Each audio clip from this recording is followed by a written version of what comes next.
No hay sitio, ¿no?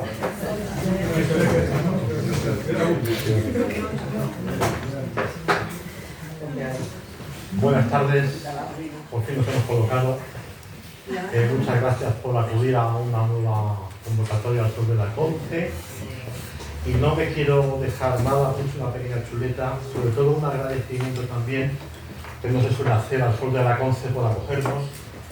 No es fácil encontrar espacios como estos, ¿no? que permitan a los ciudadanos reunirnos, tejer redes de apoyo. Y bueno, ya hay que dar mi agradecimiento profundo, que nunca lo hemos dado. Bueno, yo creo que te voy a presentar primero a la mesa. Tengo aquí a David, que le conoceréis también, me imagino, que ha presentado ya los libros, a Carlos, a Javier. Yo no estoy en la mesa, yo y a Claudia. Todos ellos han participado en el quehacer, ¿no?, de este libro. Bueno, y a mí también me conocéis. Para que no me conozcáis, me llamo Miguel, soy también vecino del barrio, no soy exalcohólico, eso sí. Y nada, soy el editor de este librito, soy el editor de Procomún Libros, donde hemos acogido esta publicación, el breve poemario, 15 poemas, acompañado de 15 fotos que ha hecho Claudia, también del barrio. Somos todos del barrio, en realidad casi todos. Yo no. Pues tú fuiste, o has pasado, o tienes muchos amigos aquí también, ¿no? Muchos. Bueno, este poemario se gestó, yo creo que en plena pandemia casi, ¿no? Lo hicimos en el 2020 y luego se editó, lo digo porque esta es la primera presentación que se hace en público. Se ha vendido en webs y tal, pero bueno, se quedó en las cajas. Entonces pensamos, dijimos, el 2020, joder, tal, lo hicimos, y dije, bueno, seguro que en el 2021 ya se puede presentar. Luego llegaron las limitaciones de aforo, se quedó en las cajas y luego por las prisas de la vida, o sea, empezaron a llegar nuevos títulos que había que sacar ya, presentar, no sé qué, y la verdad es que hemos estado además con limitaciones de aforo mucho tiempo. Con lo cual, pues bueno, es la primera presentación en público que se hace, ¿no? Y bueno, yo creo que ha quedado un librito, estamos todos muy contentos con él, ¿verdad? Sí, mucho. Mucho, yo creo que sí. Y entonces, pues, yo creo que nada más retiro, sí, con el permiso del representante de Carlos en la Sierra, y de Carlos, por supuesto, Y el cielo. y en el CIEL, no, hay por ahí otro que tiene la representación. Ah, es verdad que está cerrando, ¿verdad? Con vuestra benevolencia os voy a leer uno de los poemas de Tópica, el de la sección B. Tiene dos secciones este poemario, A y B. Yo voy a leer un poemita de la B, que es Arnún, en vida de Burdel. Lo leeré o lo recitaré o lo hasta de pronto. Es el 7. En consonancia con el fatal destino adolescente que el sacrificio arrastra, a otro lado la copiosa hojarasca de materia lasciva, como sucinto rebaño, palpitando apremiante, lejos del dolor, cerca del llanto. Pues nada, yo ya he acabado, ¿sabéis? Historia de España. Bueno, como ya Navarro ha agradecido suficiente, no vamos a insistir en ello. De todas formas, yo iré trufando mi intervención con algún que otro agradecimiento. Como me imagino que no se hará ninguna presentación más de este libro, ni del poemario de Carlos y tal, me he permitido hacer una panorámica de Carlos como poeta, ¿no? Espero, bueno, si soy pesado, me cortamos y... Sí. Creo que fue en febrero, no, en mayo del 71, del año 1971, un jurado formado por José Hierro, Caballero Bonal, García López, Ríos Ruiz y Eladio Caballero concedieron a Carlos un premio que tenía cierto prestigio en aquellos años, que era el premio Calasanz, que me parece que lo daban una asociación de antiguos alumnos de Calasanz, ¿no? Durante el franquismo se daban números muy pintorescos, ¿no? Entre otros, que una asociación de antiguos alumnos de un colegio, supongo que religioso, ¿no? Esto de Calasanz suena a religioso, diera un premio de poesía y que tuviera como jurado este tipo de personaje. Pero bueno, se dio esa circunstancia y entonces el premio se lo dieron a Carlos. Entonces el premio me parece que eran unas 10.000 pesetas.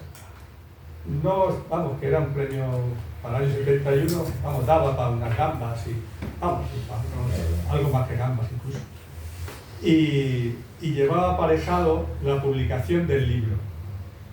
Entonces, al cabo de varios años, creo que pasaron, que el libro no se publicaba, entonces Carlos les amenazó con... Carlos era muy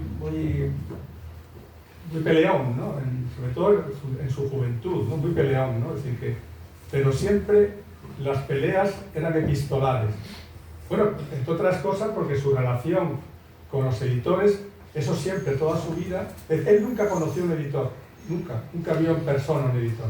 Y él mandaba los libros y tal, en este caso se presentaba un premio, pero nunca tenía relaciones personales con los editores. Cosa que claro, eso ganó, ¿no? Porque tener relaciones con editores, excepto con algunos, es algo que mejor evitarlo, ¿no? Entonces, como lo que decía, que como el libro no salía, pues entonces él les amenazó con que les iba a dar. Entonces ellos hicieron esta edición cutre, supongo que, ahora no lo recuerdo, pero supongo que de muy pocos ejemplares, porque no es un libro que prácticamente no existe, ¿no? Excepto en la Biblioteca Nacional y algunos que tienen algunos de los amigos de Carlos, no, prácticamente no existe para el mundo, ¿no? Pero sin embargo, bueno, aquí está, ¿no?, el ejemplar, ¿no? Entonces yo me voy a permitir, con disculpas previas, ¿no? Bueno, mi vocación frustrada es, y mi amigo Carlos lo sabe, es haber sido González Marín, ¿no? Que yo me hubiera gustado ser González Marín. Y entonces yo cuando estoy solo en casa, recito, mi mujer enseguida me dice, venga niño, deja de hacer el Alberti, y entonces suelo parar. Es decir, que no llego a más de un poema, nunca he conseguido leer un poema completo, excepto en soledad, ¿no? Pero bueno, hoy, mira, tengo la ocasión y quiero aprovecharla, ¿no? Como los malos flamencos, ya sabéis que los malos flamencos cuando le dan esa oportunidad se pegan 7 minutos de seguidilla, 20 de soleá. Yo no voy a llegar a tanto, pero casi. Oye. Excepto si el director me dice que no es así. Entonces voy a leer un poema de este librito, que no he dicho el título, pero ahora lo digo: Prohibido tomar el sol a los lagartos, que era el libro con ya lo dije al principio, con el que Carlos ganó este premio de las 10.000 pesetas, ¿no? Pues me parece que no soy mala, pues. Empiezan a quejarse, ponme el rever. ¿Nos va a dar claro? No, bueno, sí, Ya. ¿Quieres que te ponga la internet? No. No, pues está haciendo. Bueno, yo voy a intentarlo. El asesino vive en el 21. Alfombras pisadas en el barro ascienden al tercero. Entra procurando no ser visto por la criada. Apaga las luces en penumbra. Resume lo ocurrido. Al fin me libré de ese imbécil. Despertándose, siento un vago desvaído. Ruido, suena el timbre. Alfred busca la pistola y abre. Pero Mary, ¿eres tú? ¿Cómo lograste salir? Estoy seguro de que arranqué bien las salidas, antes de prender fuego a la casa. La criada descubre en la mañana el cuerpo de Alfred masacrado.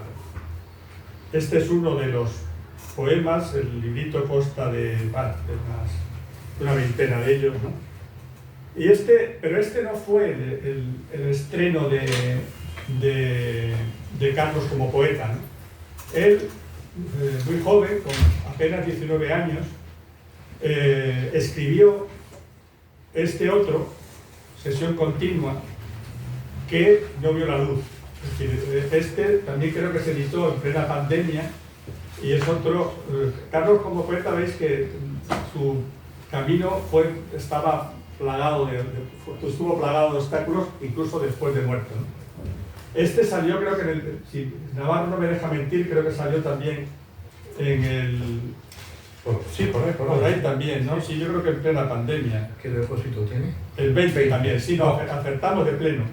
Pero este salió un poquito antes de la pandemia, salió en febrero, por ahí. Sí, pero vamos, que no dio tiempo tampoco ni a presentarlo, ni a moverlo, es decir, ha pasado prácticamente desconocido, a pesar de que estuvo bien arropado, es decir, que el prólogo lo hizo José Paparra, que quizás si alguno está familiarizado con el mundo de la poesía, supongo que la conocerá, porque fue premio Loeb, etc.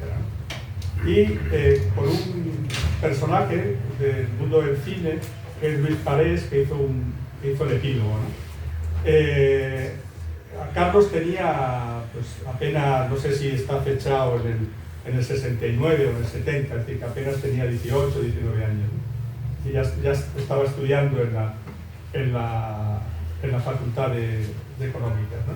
Pero como digo, este libro no lo consiguió publicar, y es raro que se conservara, porque tanto la correspondencia de esa época como algunas de las cosas que sí que me consta que escribió, o desaparecieron, o yo no he dado todavía con ellas, ¿no? La correspondencia era muy interesante, ¿no?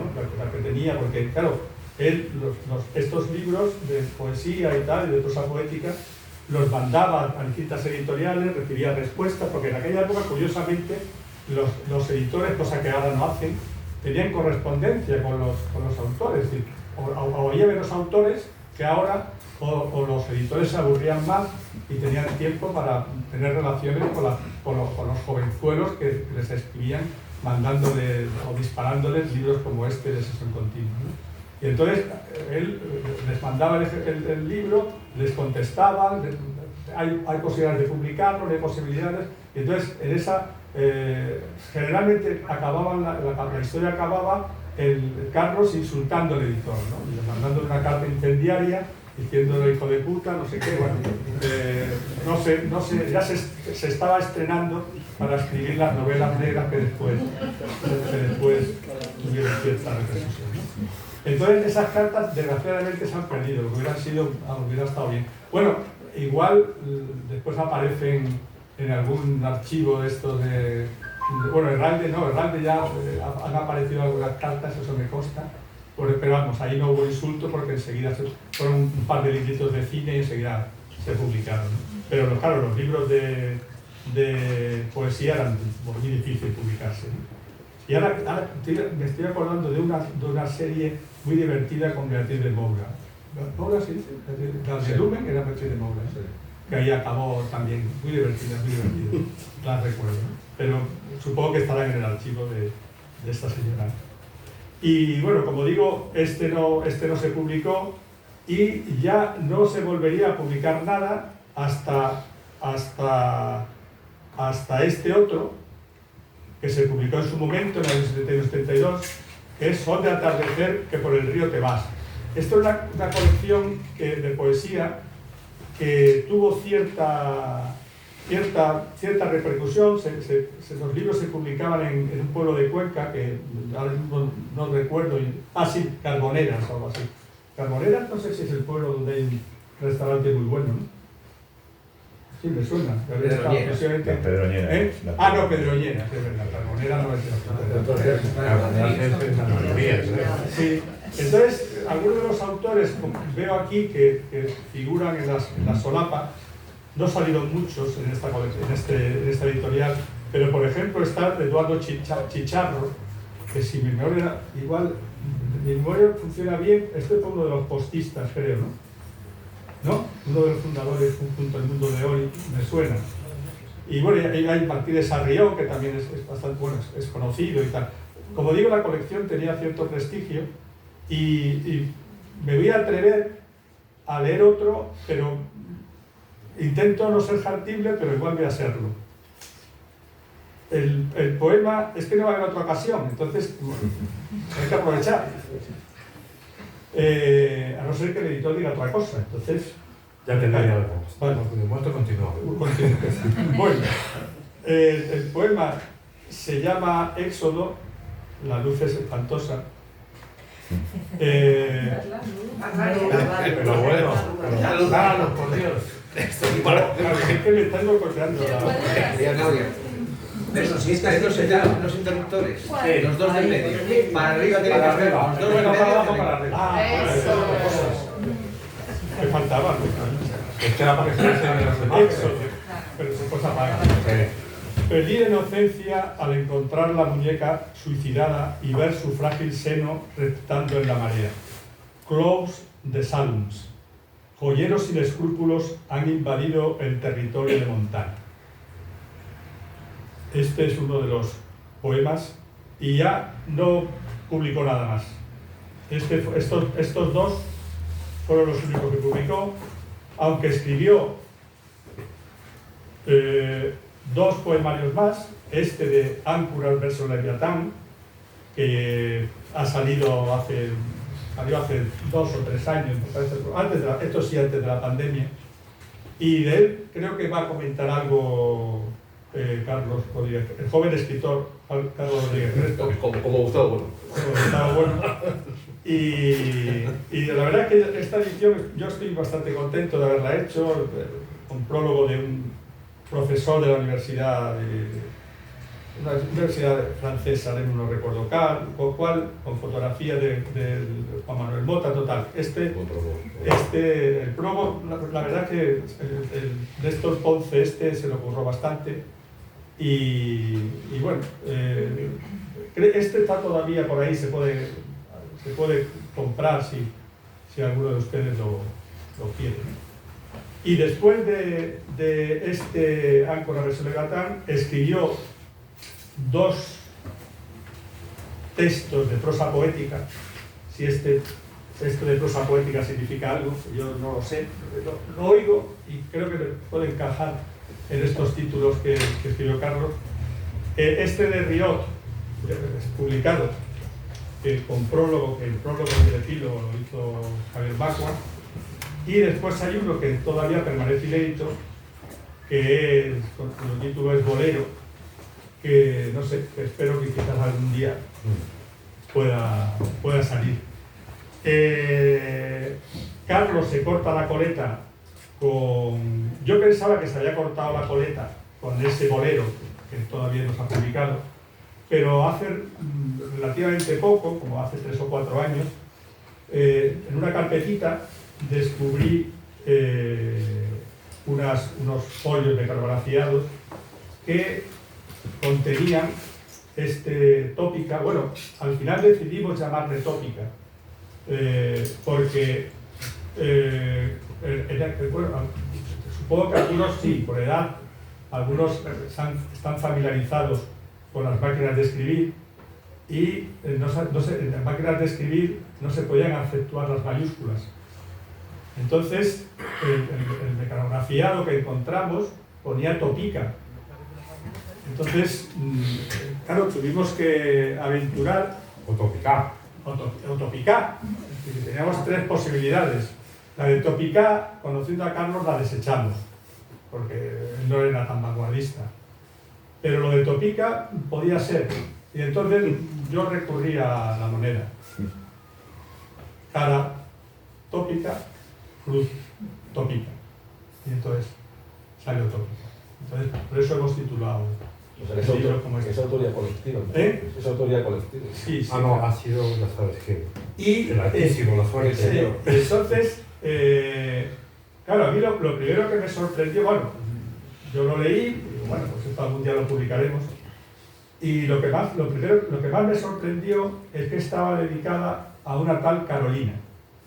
Entonces, claro, yo enseguida llamé a los amigos de Carlos de la época a ver si sabían quién era, porque claro, uno tiene aspiraciones de Jesús Mariñas, ¿no? Es lo que ha aspirado toda su vida, aparte de ser González Marín, una especie de simbiosis de González Marín con Jesús Mariñas. Y nadie me supo dar noticias de quién era esta mujer a la cual Carlos dedicaba estos poemas de tópica, ¿no? Y Desde que lo vi, hablé con Miguel Ángel y ya acabar ya pues, no sé, aunque quería leer otro, pero... eso luego. Al final, después del primer minuto.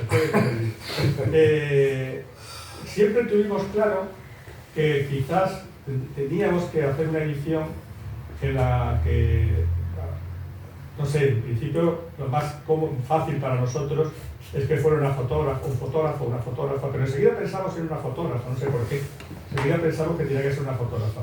Quizás por lo de Carolina, ya sugestionó esa idea de que como estaba dedicado a Carolina, como veis, la mente de los que se involucran en la publicación de libros es muy simple.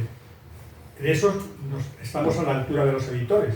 Los editores suelen ser cerebros planos, excepto Ángel Navarro, que no lo es. Pero en general sí suelen ser. Y entonces no dábamos más de sí, cuando nos ponemos en clave editor, pues damos poco de sí.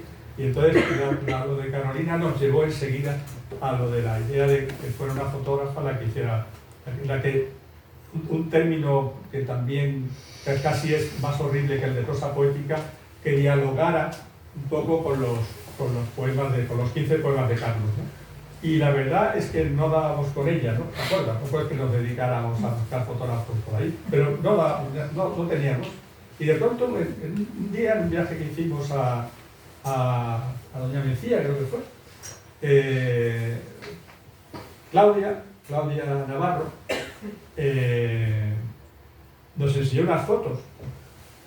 ¿Y te acuerdas que hicimos unas fotos, un reportaje y tal? Y entonces dijimos, vale, ya tenemos a la fotógrafa, ya podemos publicar el libro. Y a partir de ahí ya todo fue mucho más fácil. Bueno, teníamos que encontrar... yo le comenté a Javier la existencia de estos poemas, se los di, le dimos vueltas a la Carolina y también se lo comenté a Carlos, a Carlitos, el joven escritor Carlos Rodríguez Trejo, y entonces, bueno, de ahí surgió el libro. Uno hizo un prólogo, el otro hizo otro prólogo y tal, los poemas, las fotos, y el resultado es este, que después de 2 años tenemos ocasión de compartirlo con todos ustedes. Y cedo, ya como ha salido Claudia a reducir, pues ahora te toca a ti. Es de la Clau. Sí, porque es la coautora. Es la coautora. Es la coautora, sin duda. Yo primero quiero explicar un poco lo que estáis viendo aquí. ¿Apago la luz? Sí, bájalo un poquito, para que sí, puedan ver, que si no se van a ver. Claro. Mis nenes tenemos derecho a leer la bien. Eso también. Bueno, se lo llenamos. En fin, lo que está pasando aquí, que bueno, continuamente y tal, son algunas de las fotografías que están en el libro. No he puesto todas, he puesto las que están apaisadas porque creo que se podía ver mejor. Y las frases que aparecen son extractos de los poemas de Carlos, que los he ido colocando en las fotografías. Y bueno, lo voy a ir dejando mientras tanto. Me lo he apuntado por si acaso se me olvida. Entonces, yo quería empezar un poco por el principio, que es la primera vez que leí los poemas de Tópica. Yo recuerdo que cuando terminé de leerlos, ya con la propuesta de ponerme a hacer las fotos, me encontraba más perdida de lo que pensaba que iba a estar. Es como que no sabía muy bien por dónde empezar ni qué hacer. Y entonces pues eso, me di cuenta de que iba a ser un poco más complicado de lo que pensaba. Yo antes sí que había visto pues algún poemario con fotografías, o a lo mejor simplemente versos con algunas imágenes que lo acompañaban. Y a mí me parecía una combinación muy bonita. A mí la fotografía me ha gustado desde que soy pequeña y los poemas también. Me parecen pues una forma de tener las palabras, de componer las palabras de una forma muy bella, muy misteriosa y que cuadra muy bien con la fotografía. Entonces en mi mente tenía muchísimo sentido juntar ambas disciplinas, pero cuando me puse a ello es como que no entendía el por qué tanto sin sentido. Y entonces como que yo me preguntaba un poco cómo podía yo expresar en una imagen tantas palabras, tantos sentidos, tantos misterios. Y no sé, y es como que creo que hasta entonces no había estado tan lejos de comprender lo que se dice de que una imagen vale más que 1000 palabras. Y no sé, de hecho, hay veces que siento como que quien dijo esa frase no había tenido en cuenta la poesía, porque es como muy compleja. Los versos es algo como muy libre como para querer acotarlo en algo tan concreto como una imagen, como puede ser una imagen. Y entonces empecé como a asimilar una de las cualidades que tiene la poesía, que hasta entonces yo creo que se me estaba olvidando al concentrarme tanto en querer ilustrarlo, que es que efectivamente no hay como nada que no pueda ser algo y otra cosa al mismo tiempo. Y es esa variedad de sentidos lo que no había logrado como asimilar hasta que lo hice. Y ya como que me dejé de historias y dejé de intentar expresar una imagen, un poema. Y empecé como a tratar de expresar a través de la fotografía los resquicios que dejaban los versos en mí tras leerlos, que es diferente. Y es pues un poco lo que he tratado de dejar en el libro, ¿no?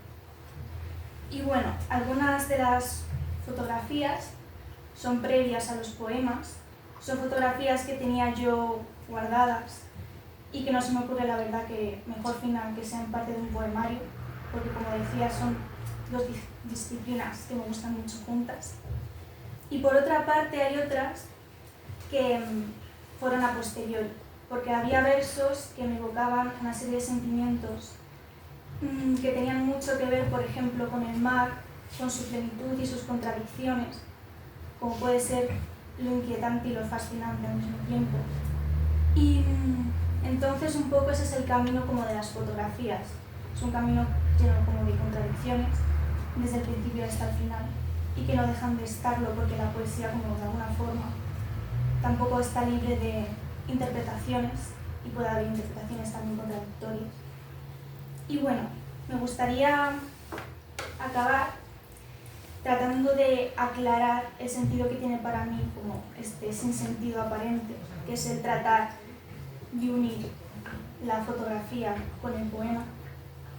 Y entonces para ello es como que me gustaría explicar que para mí la fotografía, o fotografiar más bien, es como captar otro mundo que es un mundo propio porque es como una forma de expresar lo que mis ojos ven. Y es un mundo como más pequeño que es mío, pero que también es de los demás porque se une con lo que todos compartimos, por así decirlo. Y por otro lado, es como que veo en ello similitudes con la poesía, porque siento que también es como una forma de expresar otro mundo interior, pero en vez de a través de la fotografía, a través de los versos. Y entonces veo así como que Carlos Pérez de Merinero de alguna forma nos deja un pequeño rastro de ese mundo que es suyo y a la vez es nuestro, y que tiene a bien poder contextualizar y situar quienes están aquí. Y la verdad que también lo enriquece, como que es todo un conjunto que lo veo y tiene mucho más sentido que el sinsentido que se me presentaba al principio. Y bueno, siento que al final quienes lean los versos pueden entender cosas semejantes pero a la vez diferentes, porque no son mis ojos ni nuestros ojos sino otros los que van a leer. Y un poco sucederá pues con las fotografías lo mismo, que yo al final lo que puedo hacer es dar una visión de lo que ven mis ojos, pero jamás hacer ver a través de los míos, porque para eso ya tenéis los vuestros. Así que básicamente eso. Y me gustaría terminar pues recitando un poemilla, que para eso voy a poner como su respectiva foto, para que se vea pues entero la foto con el poema, a ver si funciona, que antes no ha podido funcionar. Y bueno, a ver.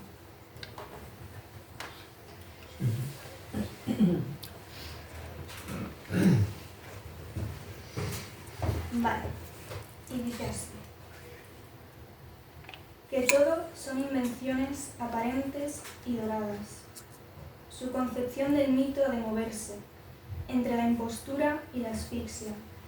Sean hostiles modelos, suprema autoridad, los pioneros. Empeño en obtener galeones, trampa de la perennidad.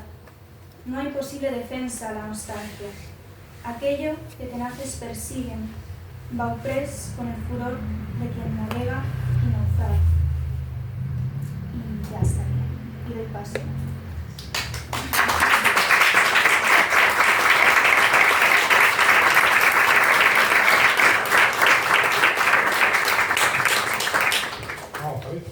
No, Javier. Yo no. No, tú vas primero. Yo soy público, no tengo. No, tú vas primero. No tiene nada que ocultar. No, tú.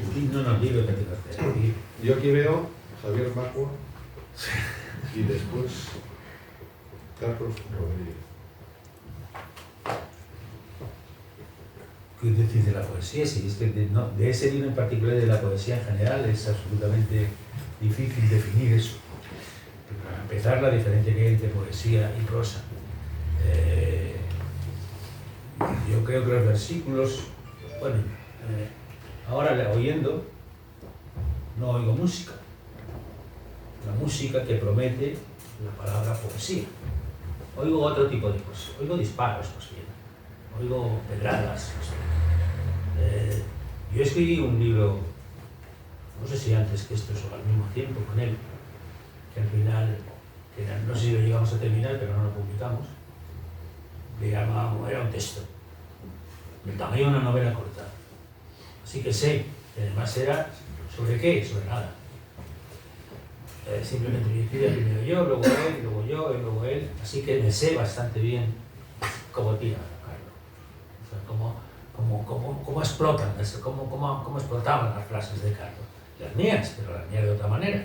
Pero era eso, era bastante más cerca de lo que se llamaba escritura automática, pero también eran frases que resonaban de las aficiones literarias de cada uno, en concreto de la suya del género negro y de las películas de aventuras y de todo eso, lo que había en aquel primer texto que escribimos los dos, cuyo título era Invierno sin pretexto, y él extrajo de Versión Celeste, que era un libro que acababa de editarse y por el cual conocimos por primera vez a un raro poeta llamado Juan Larrea, y Invierno sin pretexto lo sacó y le puso eso, y se lo robé yo y ya directamente se lo puse a una novela de Alfaguara, el Invierno sin pretexto.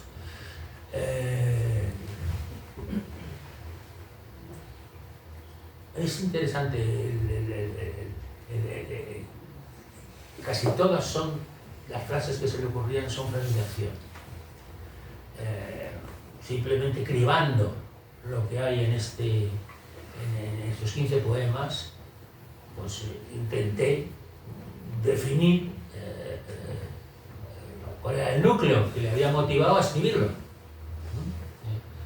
¿Cuál era el punto de ignición? Por el cual dice, lo escribo, lo tengo que escribir. Y tardas y no sé eso. Carolina podría ser, efectivamente, podría ser Carolina. Entonces, ¿quién era Carolina? Carolina de Mónaco, una vecina, una prima, o sea, vaya usted a saber, o un invento que se había puesto ahí por un canal, o una puta, ¿por qué no? Podría ser cualquier cosa.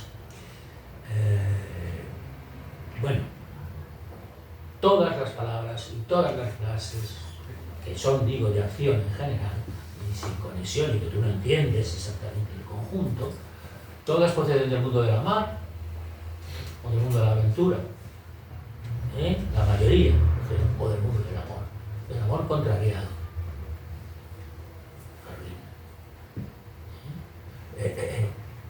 Eso es lo que yo leyendo, trabajando, ¿no?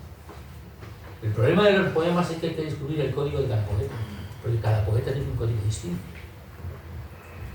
Y bueno, salvo que coincida con exactamente tu código, y entonces no me duele más porque normalmente leo los poemas en la cama.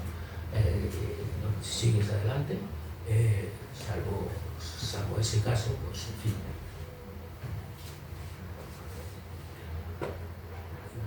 Que más quería yo realmente que la dificultad de entender. No a Carlos Pérez Melero, a Luis Cernuda, por ejemplo. No lo entiendo porque lo he trabajado, pero lo he trabajado. O sea, que no lo he leído, lo he trabajado, o sea, para entenderlo. Ese es el problema que tiene ese tipo de poesía. Y bueno, no digamos ya de Carlos Pérez Melero, para entender algo. ¿Había que entenderlo? Seguramente no. No sé qué piensa. Sí, bueno, no, el proyecto era absolutamente interesantísimo, ¿no? Fundamentalmente por el trabajo conjunto entre los poemas de Merinero y de Claudio, ¿no? Era excelente, ¿no? Yo siempre he dicho, bueno, que si hay que hacer estudios de sociología y no te dedicas a cosas que sean más acordes con el mundo, y queda claramente demostrado un poco en el libro, ¿no? Que realmente hay un diálogo que puede ser, bueno, una impugnación en algunas ocasiones y en otras pues un anclaje, ¿no?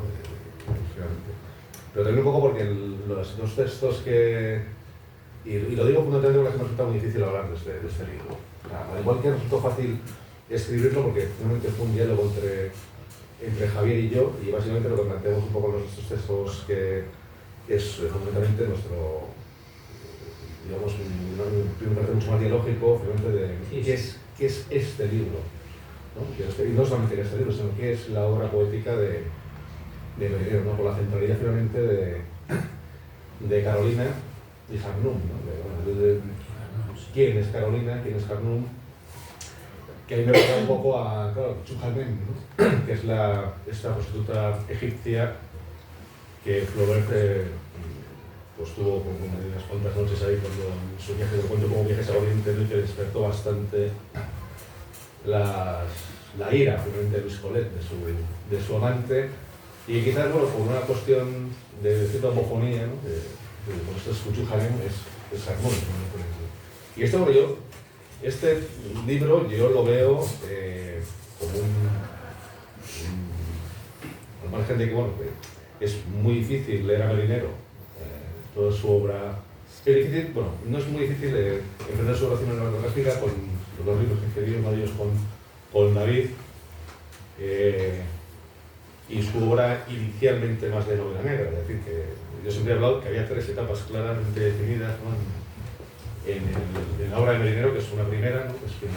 Que está muy vinculada pues, a una impugnación, aparte se puede rastrear perfectamente dentro, por mucho que le comentara al panadero que yo no tengo nada que ver, ¿no? En aquella entrevista que está colgada en YouTube, ¿no? Que yo no quiero saber absolutamente nada, ¿no? No tengo que ver nada con la política, etc. Claramente se ve que en toda la obra al menos en la primera época y en la segunda, hay una impugnación frente a instituciones del momento, ¿no? Por su versión con Franco, ¿no? De una forma u otra, ¿no? Mientras que ya en la última, en la trilogía de la inocencia, y acabo de terminar tampoco en un grande como dicen, se ve claramente que es una vuelta finalmente a la inocencia, es una vuelta finalmente atópica. La última etapa, es decir, con la presencia de los niños, sí, evidentemente hay crimen, pero tampoco la vía grande como dicen, yo lo veo, es claramente freudiana, ¿no? Es los niños que matan al padre, a los padres para independizarse, ¿no? Y yo lo veo un poco pues, en ese sentido, que obviamente, bueno, desde un punto de vista más poético, yo he comentado un poco sobre tópicas que de la muerte del poeta nace el novelista. O sea, cualquiera que se enfrente a la obra de Merinero, y bueno, yo trabajo en una sesión continua, Áncora versus Leviatán, que me parece dos textos maravillosos, ¿no? Más Áncora versus Leviatán, ¿no? Con aquello de locamente cómplices, mutilados de la conquista, ¿no? Son versos que entroncan directamente con parte de este libro, que este libro finalmente es el desamor. Este es el libro que finalmente, pues, yo digo, desde un punto más poético, creo que de ese desamor, de esa pérdida finalmente de confianza en su capacidad para amar, o de su capacidad para ser correspondido, nace Días de Guardar, que es finalmente, pues, sí, hablando un poco de la umbrada, sí, con una crítica claramente contra las instituciones franquistas, como es claro, pero también finalmente con derivadas bastante centradas de una forma u otra en el machismo pues, beligerante, ¿no? De una forma u otra. No sé si ese machismo beligerante tiene que ver fundamentalmente con la sensibilidad que muestra en ese texto, ¿no? No tanto la personalidad, pero sí en tópica. Este es un libro, si evidentemente la impronta finalmente ahí del surrealismo español está clara, es evidente, es patente la influencia de Juan Larrea, ¿no? El texto, por ejemplo, de Néstor Ponce, ¿no? de para Versuletan, lo apunta claramente, ¿no? Pero es ciertamente, yo lo que veo Tópica como ya digo, como un libro muy bello de desamor, que una vez escrito, como ya digo, de esas cenizas, nace posteriormente el autor de Novela Negra, que vamos a conocer en Días de Guardar, que hay finalmente pues digamos un cierto lirismo delincuente, pero muy vitalista. Es claramente vitalista en Días de Guardar, es muy vitalista en La Mano Armada, un poco menos en Ángel Triste, pero hay una intencionalidad, en los cuentos se ve claramente, ¿no? En alguno de ellos que están compuestos por la misma época de las novelas, que se ve claramente que hay un vitalismo que lucha, que combate, que decae completamente a partir de caras conocidas, ¿no?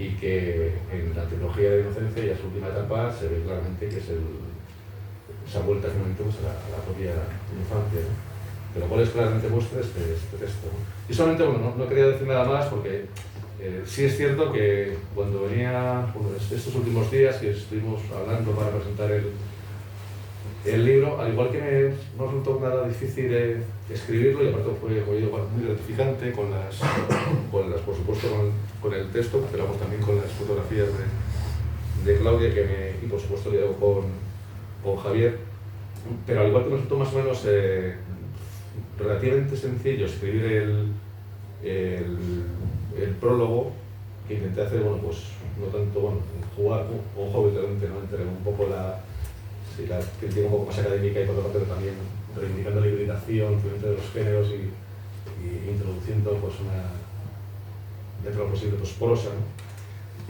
Pero pues que, como ya digo, que me resultó bastante complicado pues armar algunas palabras que estoy improvisando en este momento, ¿no?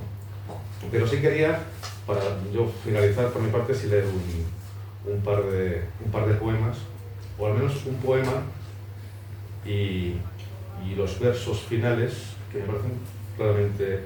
Y la segunda parte, Hernún en vida de burdel, ¿no? Que es, a quien me referí un poco, que quizás Hernún es Carolina. ¿Y quién es Carolina? Y dice así, sí, veo. Muchas gracias, Claudia. Que tú eres joven, Carlos. Sí, por lo bueno. Además te has acabado de operar hace poco. Ya. Te cambia el color de los ojos. Sí, con los rayos igual. Dice así, si no morir es solo un accidente, ¿cómo no dejar de reconocer lo súbito de su voz? Más vibrante, el centelleó exhibicionista, el signo del 2 con 1, el desdén y la hostilidad, producidas por sus efectos físicos y cantos en común de su incertidumbre y su pobreza. Fijaros cómo empieza. Si no morir fuera un accidente. Y al final de... ¿Qué puedo pensar eso? ¿Qué puedo pensar que si no estamos todos muertos, solo... Y solo está en tu prólogo. Sí. Y ya el último poema... Entonces, ¿morir qué será? Si no morir es eso, ¿morir qué es? En posteriores lamentos de una ficción impávida, mitad ademán, mitad sorpresa errante, sus sueños de burbullos de gestos, en la acechanza final antes que todo acabe.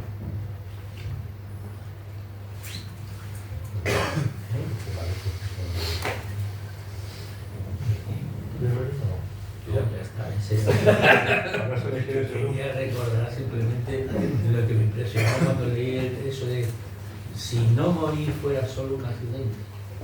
Hostia. Nada que ver con... Todo el rato que no estoy muerto es un accidente. No sé, me impresionó mucho. No sé por qué. No, la verdad es que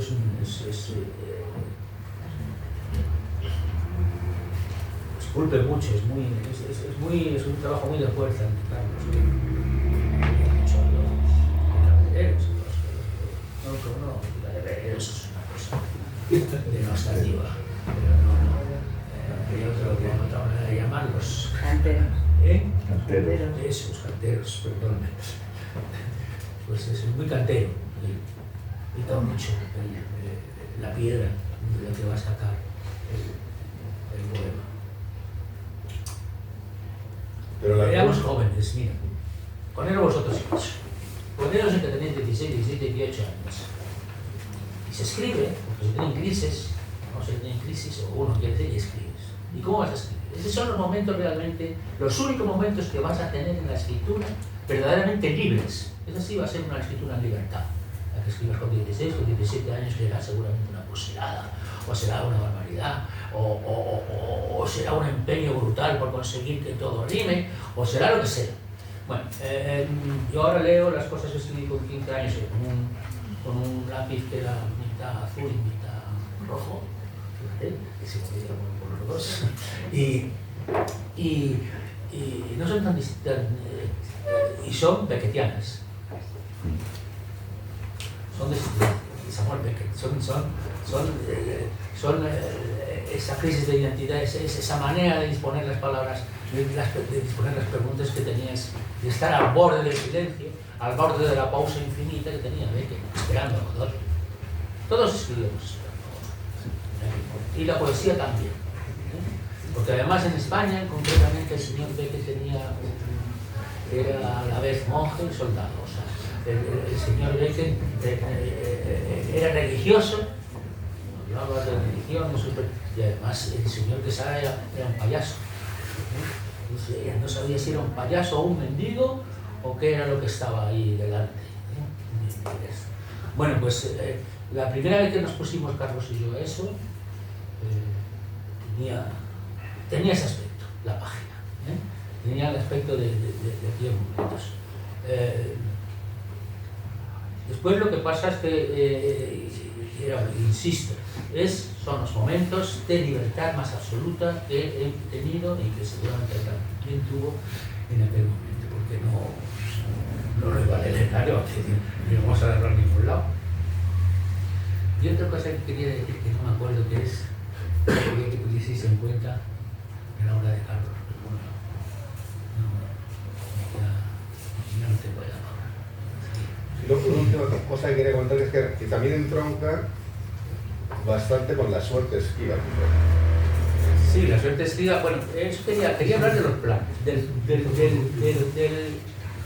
del Carlos que planea, que planifica. Siempre me ha sorprendido mucho que los planes, hacía planes. Esta novela, lo último, que es lo de la suerte esquiva, pues era un plan. Me levanto a tal hora, tantos días, a tantas horas todos los días, y acabo a los 6 meses, me parece, más o menos, más o menos exactamente. Y todos los días lo mismo. Claro. Él planeó en un momento determinado, dejó el colegio, no sé qué, y plan, voy a ser escritor de novelas negras. Y después, plan, voy a ser guionista de cine. Y ahí yo se ponía, o sea, es una cosa, pero que siempre me sorprendió esta capacidad que tenía para planificar su futuro, para planificar su vida, lo que quería hacer, con la ayuda aquí del servidor, la ayuda, que supongo que palos y pide todo, pero que ayudó un poquito. Y eso siempre me ha sorprendido, no sé, porque es brutal, planificar tu futuro es brutal. Yo creo que planificaba el presente más que el futuro. Quizás. Estará cayendo. Sí. ¿Qué quieres decir con eso? Esto del cine es un momento que Nos está escuchando. ¿Qué playa es? Cantabria, eso es. No, porque es concederle excesiva visión de futuro a Carlos. Que Yo no digo que tenga visión de futuro. No, porque hombre, planificar el futuro es tener esa perspectiva, ¿no? de ves el punto donde quieres alcanzar. Él lo que hacía es, este presente va a durar, como por ejemplo en el caso de la suerte esquiva, va a durar 3 meses. Y de estos 3 meses ocupo mi tiempo en esto. Yo creo que era la desesperación por el presente. Le desesperaba. En el fondo supongo que vivir. Sí, eso está bien. Los dejó, lo dijo. Y esa persona que me estaba esta mañana tomando un vino con Antonio Bartrina, del Torrente de Malvaje, del tango. Ah, sí. Sí. Y claro, es que el otro día yo con la suerte esquiva, y de ahí está leído, digo, entonces, miro el título y dice, bueno, es que yo tengo un tango que escribió en los 80 que se titula Suerte esquiva. Bueno, es que es muy, Poderosamente era... muy tanguera esa palabra. Pero no podemos entrar a atención. Bueno, ¿qué? Bueno, pues ya, ¿no? Yo Vamos a acabar. beber.